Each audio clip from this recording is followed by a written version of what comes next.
आपके पास तो रोज़ पेशेंट्स आते हैं, आप कोई ऐसा कुछ प्रॉब्लम्स है जो आपने लास्ट 10 सालों में देखा है कि वो धीरे धीरे साइलेंटली बहुत राइज कर रही है, कॉमन होती चली जा रही है? मुझसे पूछें अगर, देखिए सबसे इंपॉर्टेंट तो फैटी लिवर हुआ, जिससे हमने डिस्कस किया।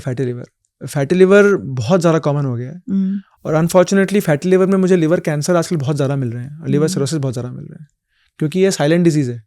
तो उसमें कोई सिम्टम नहीं होते जब तक बहुत लेट ना हो जाए। मतलब पेशेंट आते हैं जॉन्डिस लेकर, खून की उल्टी लेकर, पेट में पानी लेकर, और सीधा कैंसर लेकर।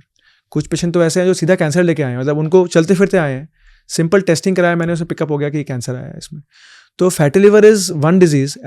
मैं गैस्ट्रोएंटरोलॉजिस्ट हूँ, तो मुझे कुछ पेशेंट ज़्यादा मिलते हैं। This is something which silently has increase to a certain huge amount. अब देखिए कैंसर को लेके भी बहुत बात होती है कि कैंसर बहुत बढ़ गया। आप कहीं भी बैठो, बात करो लोगों से, तो एज ए डॉक्टर मैं ही सुनता हूँ कि भाई cancer, which is a fact. अब इसको ज़रूरी नहीं है कि कैंसर खाली बढ़ ही रहा है। I think detection is also better. हम लोग पिकअप कर रहे हैं cancers earlier, we are picking it up more. एक ज़माना था जब लोग अनफॉर्चुनेटली पास अवे हो जाते थे, तो बोलते थे भाई वो तो चल बसे, क्या कारण था पता नहीं, जो भी है। आज हम लोग सही टाइम पे पकड़ भी रहे हैं, इलाज भी हो रहा है, और हम लोगों की एज भी बढ़ गई है। मतलब जो मीडियन एज हम लोगों की थी सर्वाइवल की, इस देश की जो लाइफ एक्सपेक्टेंसी थी, वो एक्सपेक्टेंसी बढ़ गई है।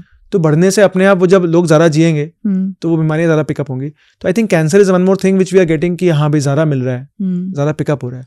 हाँ, कुछ परसेंटेज भी बढ़ा है और कुछ डिटेक्शन भी बढ़ा है, दोनों मिला के है।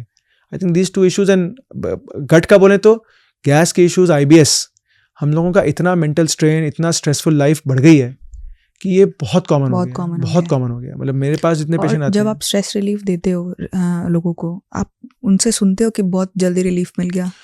रिलीफ जल्दी डिफिकल्ट होता है। देखिए ये बीमारियां जितनी भी आती हैं, आप IBS बोलो, स्ट्रेस रिलेटेड प्रॉब्लम्स बोलो, जितने भी बोलो, बहुत धीरे धीरे बनती हैं, और उनको इम्प्रूव करने में भी टाइम लगता है।